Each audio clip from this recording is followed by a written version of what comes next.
Jim Kershner is the author of Carl Maxey, A Fighting Life, published by the University of Washington Press, which was a finalist for the Washington State Book Award in 2009.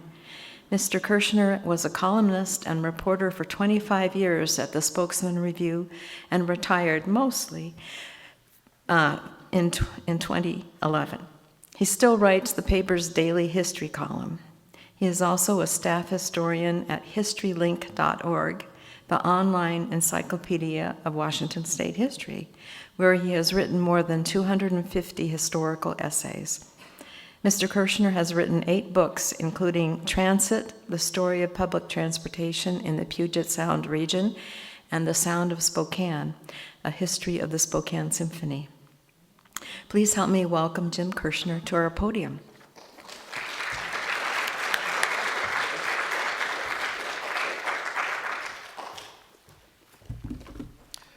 Well, I thought I'd begin by telling you how this story came to me.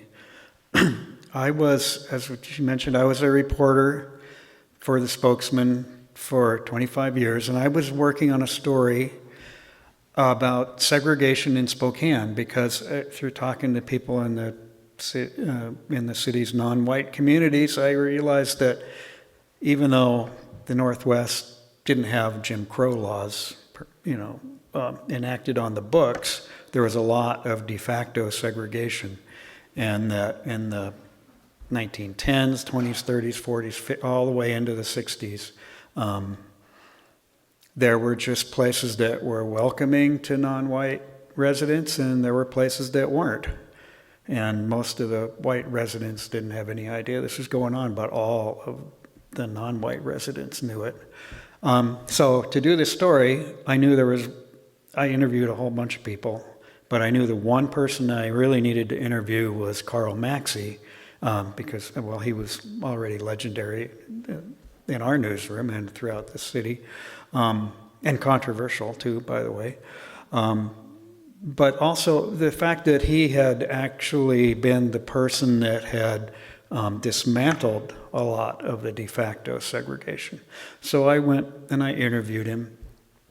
Had my tape recorder running, and he told me all about the hotels and the restaurants and social clubs and all the battles he fought on all these. But then toward the end, he said, but you really can't understand this until you know where I came from. And he started telling me his life story. And at first I was like, yeah, I got a deadline. That's not what my story is about. But wait a minute. If Carl Maxey is going to tell me his life story, I just need to shut up, let the tape recorder run, and hear the story. And what I heard just was astonishing. And the bottom line is that he told me the story of how he was an orphan in Spokane and was kicked out of an orphanage at age 11 because of the color of his skin, and had no family, nowhere to go, no other orphanage. He was without family, without a home at age 11 in the Depression in Spokane.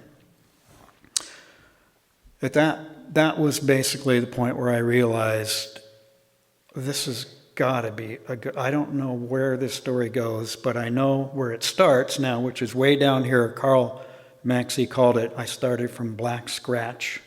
And then I know where he ended up, which is having a bust in the Gonzaga Law School as probably their most distinguished alumnus. And that includes, there's actually they even have alumni that were governors of Washington, but he still may be the most famous person ever to come out of that school. So I knew where it started, I knew where it ended. I didn't know what was in between, but I knew it was going to be a good story. And when I started researching it, I realized that it was an even better story than I imagined. And the other thing was that this was the last interview that Carl Maxey ever had with anybody, because he died a month later.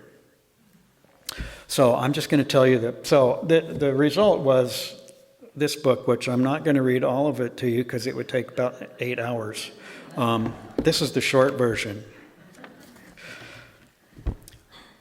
Carl never knew his mother and father. He was born in Tacoma in 1924, and then given up for adoption for reasons that nobody really knows right away to a couple in Spokane named Carl and Carolyn Maxey. But that was not ideal either, because Carl Sr., they named him Carl Jr. Carl Sr. disappeared a short time later. Carl never knew what happened to him. His mother was ill and had serious problems and had no means of support. So in January 1930, Carl was sent to the Spokane Children's Home as, quote, a charge of the county. This was an orphanage on the north side of Spokane. The building still exists today. His mother, his adopted mother, Carolyn Maxey, died shortly afterwards. One of his earliest memories was being called to the orphanage office and taken to her funeral. And then at this point, he was truly alone. But he did have a best friend at the orphanage named Milton Burns, the only other, quote, colored orphan, as the home called him, although Milton was mostly American Indian. One of Maxey's enduring personality traits had already emerged by this time, according to Milton, who I was able to interview for the book. That personality trait was a burning desire to protect the underdog. Maxey was big, Burns was small, and Maxey didn't allow any of the other kids to pick on his friend. Quote, my first recollection of Carl was that he was always protecting me. However, Maxey couldn't protect Burns or even himself from the abuses of the orphanage after the lights went off. The children, including Maxey, were regularly pulled out of bed at night and beaten by the assistant superintendent, Burns said. He recalled a time when Carl was beaten with a rake handle once for some perceived transgression. You know, the kid was 8. And in 1935, when Carl was 11, some of the older orphans basically escaped from the orphanage, ran to the nearest police station, and accused the superintendent of having, quote, improper relations with some of the boys. Within 2 days, both the superintendent and the assistant superintendent had tearfully confessed to having sexually abused some of the boys. Within 3 days, justice was swift in those days. Both men had pled guilty and were behind bars at the state prison in Walla Walla. Neither Maxey nor Burns were involved in the scandal. They were still too young. And Carl's line was, thank God they didn't like black kids. Yet Maxey and Burns suffered for it anyway. The scandals were covered extensively in the press, and that sparked a general round of house cleaning at the Spokane Children's Home. The board hired a new superintendent and instituted reforms. I put reforms in quotation marks, because one of those reforms was the board voted to kick Maxey and Burns out of the home. And when I interviewed Maxey, he had found the minutes of the meeting, and had framed it on his wall, and this is what those minutes said. It was moved that the 2 colored boys, Carl Maxey and Milton Burns, be returned to the county, having been in the home for years. Motion carried. It was moved that the board go on record as voting to have no more colored children in the home from this time forward. They threw us out, Maxey later said. Sure as hell says that. And the incident that precipitated it was sexual misconduct, all involving white people. So if you wonder where some of my fire comes from, it comes from a memory that includes this event. Some people in the black community tried to help Carl find a new home, took him to all the other orphanages in town. They were turned down by all of them. So before long, the 2 boys both ended up at the refuge of last resort, the Spokane County Juvenile Detention Center. Quote, we hadn't committed any crime except being 2 boys too young to take care of ourselves, he said. After almost a year at the juvenile detention center. And by the way, this tells you how bad things were at the Spokane Children's Home. He thought living at the juvenile detention center was far better. He loved it. Well, he didn't love it, but it was an improvement, let's put it that way. But then one day, this is a real turning point in his life, is that the Sacred Heart Mission School, which was the Coeur d'Alene Reservation Mission School in DeSmet, Idaho, they had like a market garden that the kids there took care of, and they would, harvest produce. And then every month, the priest that ran that was Father Cornelius Byrne would bring a bunch of lettuce and stuff to the juvenile detention center and donate it to them. And one time, Father Byrne said, "Hey, what is it with these two kids? I see them here every time I come. What did they do wrong?" And they said, "They didn't do anything wrong. We just have nowhere else to put them." And Father Byrne said, "You know what? I'll take them." And this was probably, and Carl basically for the rest of his life said this was the best thing that ever happened to him. They ended up going to the Indian Mission School. He was the only black kid there, but everybody else was Indians, and he said it was liberating. No other white people. For the first time in his life, Maxey began to feel as if he had a home. And Father Byrne was incredibly generous and just a wonderful figure to him. "I haven't known any fathers in my life," Maxey said later. "The closest thing I ever had to one was that Jesuit priest." And he kept in touch with him all his life, by the way. Maxey began to thrive. He became a conscientious student and a talented athlete. Father Byrne had seen potential in him and nourished it. Not just academic potential, but athletic potential. Carl was big, strong, and fast, and he was a star of all the school's teams, baseball, basketball, football. He also taught them the science of boxing. He arranged boxing matches between the boys at the school and the miners and loggers in the area. And Maxey fought his first boxing match at the age of 13. His opponent was 33, and Carl beat him. Maxey left the mission school at age 15 because Father Byrne had granted him one last favor. He had arranged a full-ride scholarship for Maxey to Gonzaga High School, now Gonzaga Prep. He thrived there as well. He lived with a widow who lived nearby. Soon after, he graduated in 1942, so you can probably guess what happened next. He was drafted into the Army. He wanted to be a pilot. He was a big fan of Churchill in the RAF, and he wanted to be a pilot. And that was not happening in the U.S. at that time because the U.S. Army Air Corps was all white. So he became private in a medical battalion.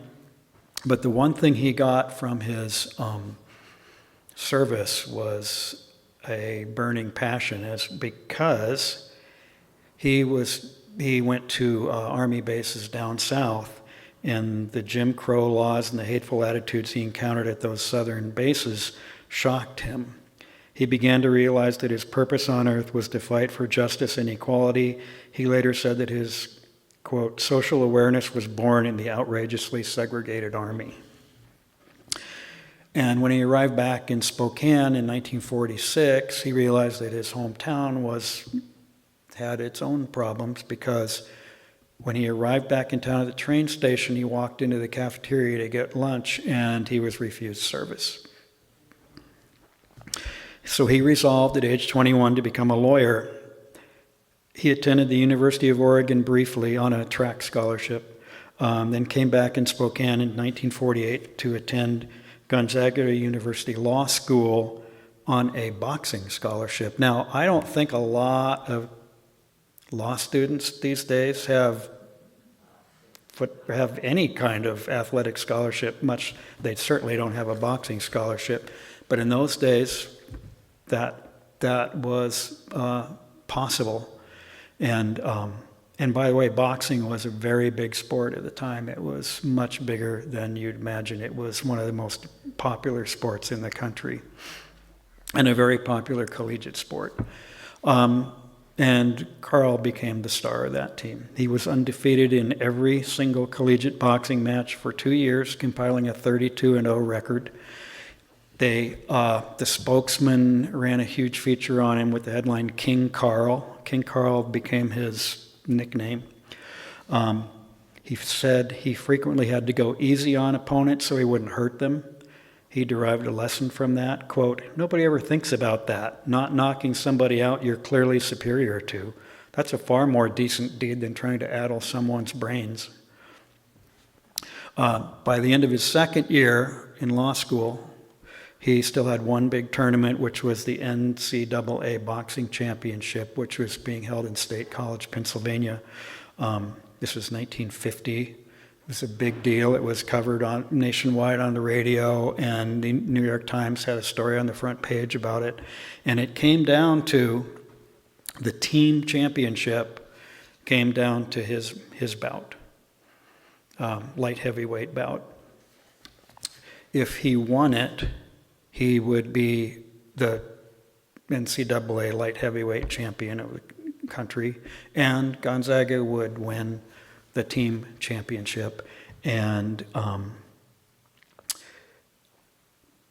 tens of thousands of spectators were there, and they witnessed what the tournament referee later called the, quote, most masterful piece of boxing he'd ever seen. Maxey defeated Michigan State's Chuck Spieser by 1 point in the finals. So he was the national champion in his weight class, and Gonzaga University won its first and still only NCAA championship of any kind. It was a huge deal in Spokane. When the boxers arrived home by plane the next day, 1,000 students and alumni were waiting on the tarmac. The fans broke through the state patrol's restraining lines and rushed the plane. Maxey and the other boxers were hoisted atop shoulders and carried through the screaming mob. Oh, and by the way, at the ceremony, at the assembly the next day, the college president announced no school the next day in celebration. So, but Carl never fought another bout. The demands of law school, law school had been kind of second place in his life for a while because of boxing, so he needed to get down to work on pull his grades up in law school, which he did. He graduated in 1951. He became the first African American in Spokane to pass the bar exam. The city still did not have a black doctor or a black dentist, nor did it have a black teacher, a situation that Maxey immediately set out to rectify. Eugene Breckenridge had applied to be a teacher with the Spokane School District with what appeared to be sterling credentials. 4 years of service in World War II as an Army sergeant, a bachelor's degree in chemistry with a minor in biology, a master's degree in education from Whitworth, an award for being the college's outstanding student teacher, yet he was not deemed qualified to teach math and science to 7th graders at Havermale Junior High School. His application languished for 2 years while Breckenridge made a living as a window washer. Maxey, with his newfound powers as an attorney, went on the offensive. He went to the superintendent and smothered him with what he called a mix of friendly persuasion and principled argument. Maxey said the superintendent came to, quote, recognize the morality of Maxey's argument. Yet morality was not enough for the school board, which had to approve all of the superintendent's hires.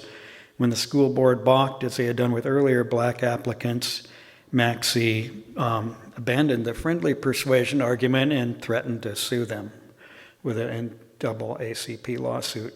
The board finally relented and hired Breckenridge. This case ended the color bar once and for all in the school district, and by 1969 there would be 20 black teachers in the district. Maxey was especially proud of the difference this made in the life of Eugene Breckenridge. 16 years later, Breckenridge was named the Washington Education Association's Educator Citizen of the Year, its highest honor. Through the 50s and 60s, he continued to take on cases that would challenge the racial status quo. He was instrumental in ending 2 pernicious real estate practices, redlining and restrictive covenants, although some of those restrictive covenants never did get taken off the books. They're still there, but unenforced. He helped end the racial restrictions of the city's all-white social clubs by using a clever legal strategy. He threatened to take away their liquor.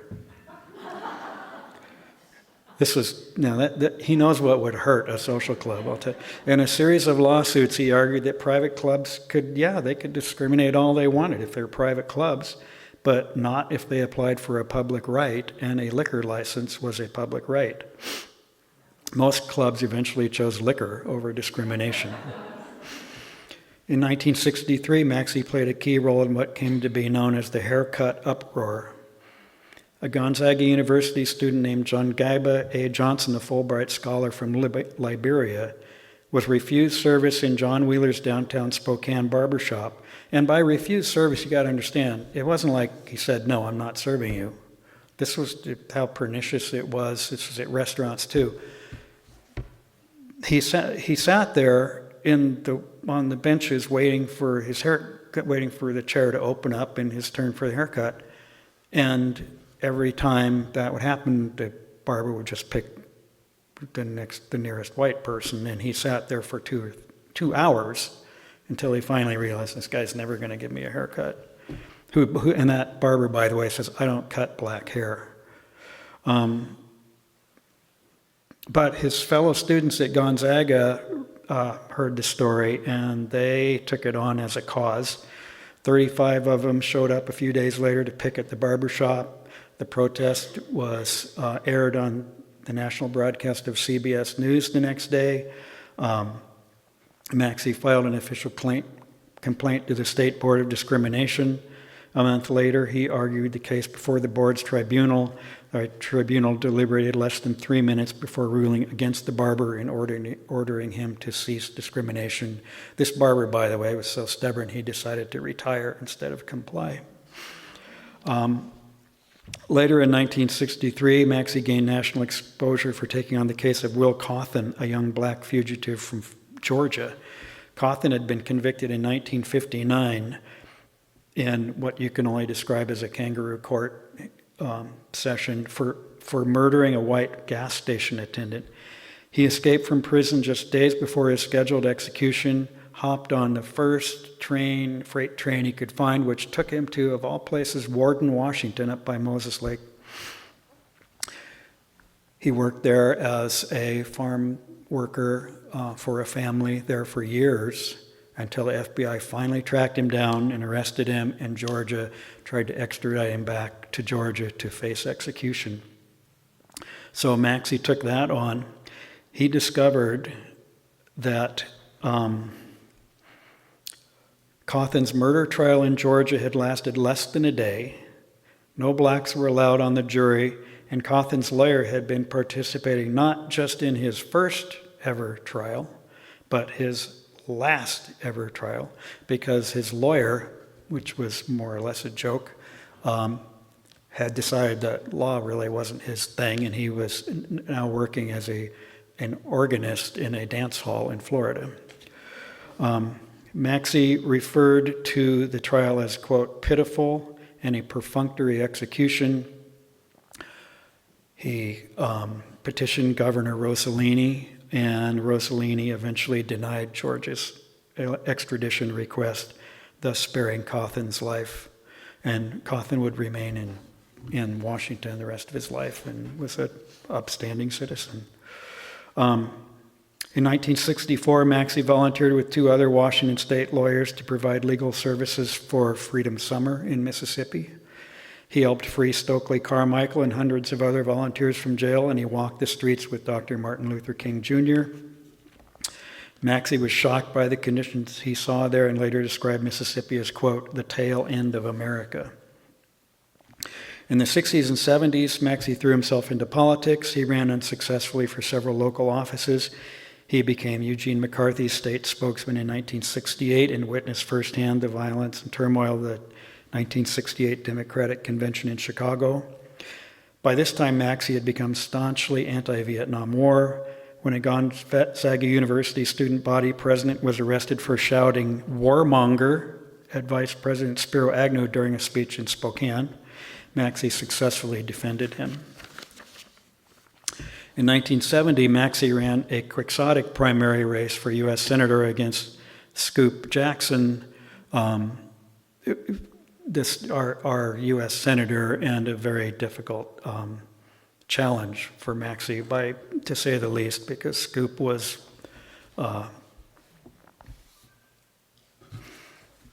what's the right word? Nothing was going to stop Scoop Jackson from getting elected in Washington at the time. But Maxey had turned against Jackson over his support of the war. The campaign turned vitriolic. Maxey called Jackson a, quote, Napoleonic little senator and a, quote, political schizophrenic, and he also called him the senator from Boeing. Maxey got 13% of the vote, which he considered sort of a victory. But the statewide attention he received helped him land the most controversial and heavily publicized case of his career, the trial of the Seattle Seven. They were members of an anti-war group called the Seattle Liberation Front, which had organized an anti-war demonstration in Seattle in front of the courthouse.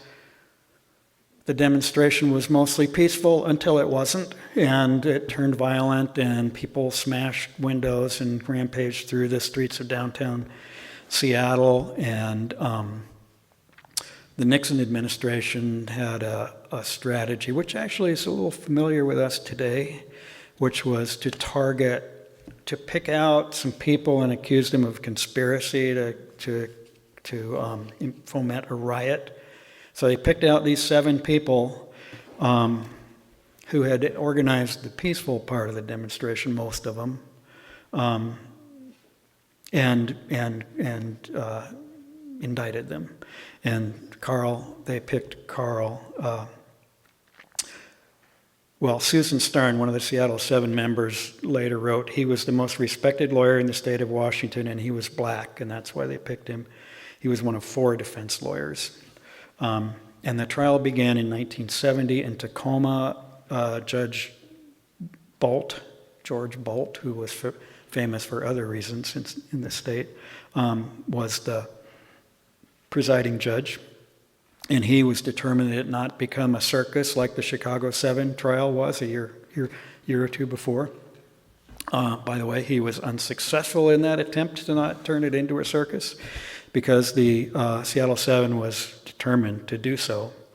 I can't go into it's an amazing story, this whole trial. It just turned into a bizarre, including the fact that at one point the 7 defendants refused to come to the courtroom, and the judge sent the bailiff down to get them, and the bailiff knocked on the door and they wouldn't answer the door. And finally the judge himself ran down and knocked on the door, and they opened the door, and this wave of marijuana smoke came out at him. And none of this really went over all that well with the judge. But because of that incident, they were all charged with contempt. So now he declared a mistrial on the actual, the fomenting a riot charge, declared a mistrial on that, and then served him with contempt citation. So they came back in the courtroom the next day, and then all hell broke loose. The defendants tore up their contempt citations and threw them into the air. One walked up to the bench and threw a Nazi flag at the judge. That didn't go over well with him either. Federal marshals eventually waded in, triggering a wild fist-swinging melee. Some of the Seattle 7 people, were hitting federal marshals with their chairs. The gallery erupted in fighting. A number of onlookers were forcibly evicted.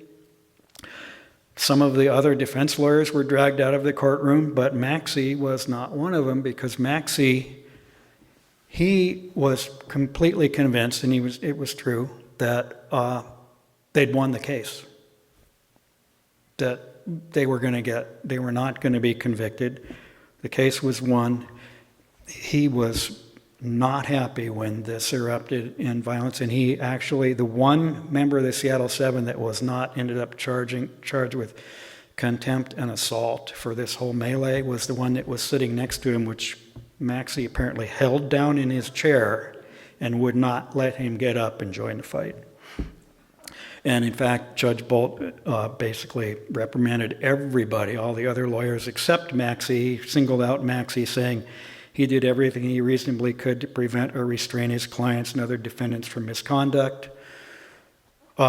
Maxey later called it a riotous and disgraceful courtroom event and the most difficult case I'd ever tried because the personalities of the defendants,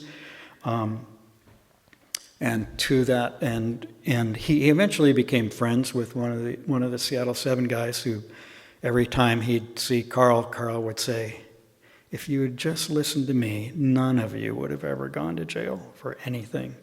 And all the other six, except the one he held down, all ended up in federal prison for not for the original riot, but for the courtroom riot.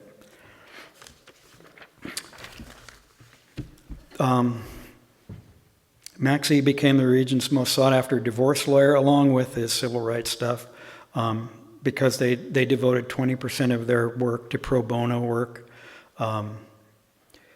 He also took on some high-profile criminal cases as toward the end of his career. The most famous one was Ruth Coe, who you may remember was the mother of Kevin Coe, the South Hill rapist.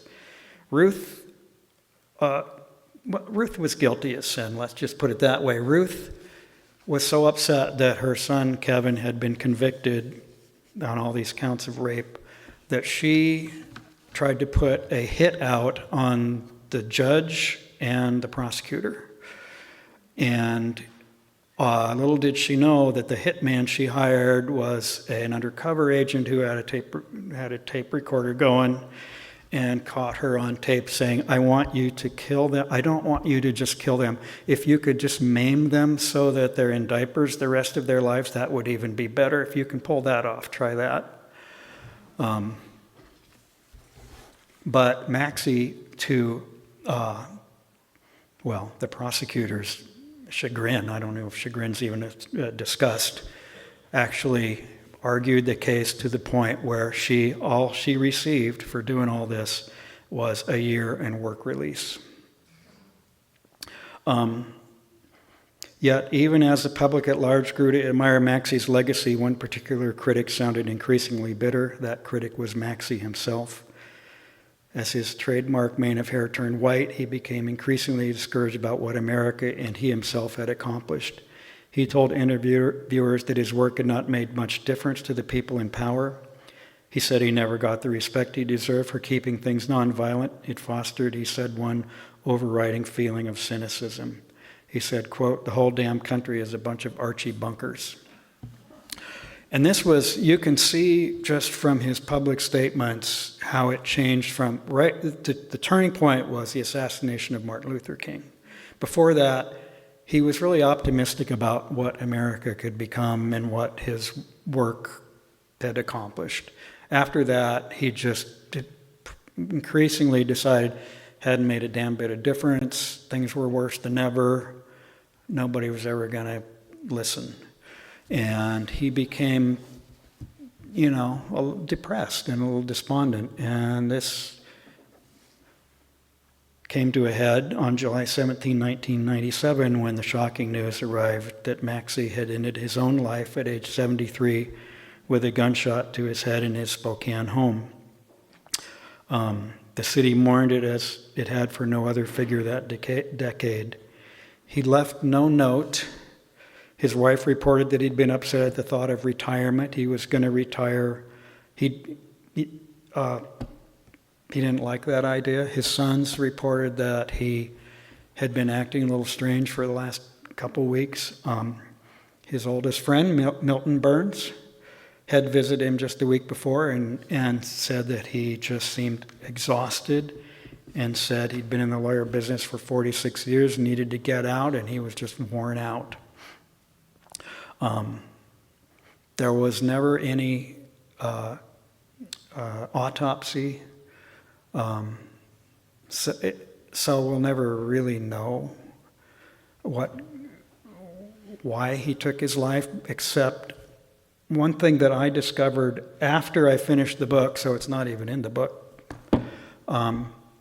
Years later, I was reading about the football concussions, the head injury issues, and I started reading about some of these players who, and boxers too, football players and boxers, who at the age, when they got into their 70s, just something went wrong in their heads. And a lot of them committed suicide. And I read that and I thought, that fits. I mean, he'd never been knocked out, but he'd been hit in the head a lot, in 33 bouts, plus all the sparring and everything else.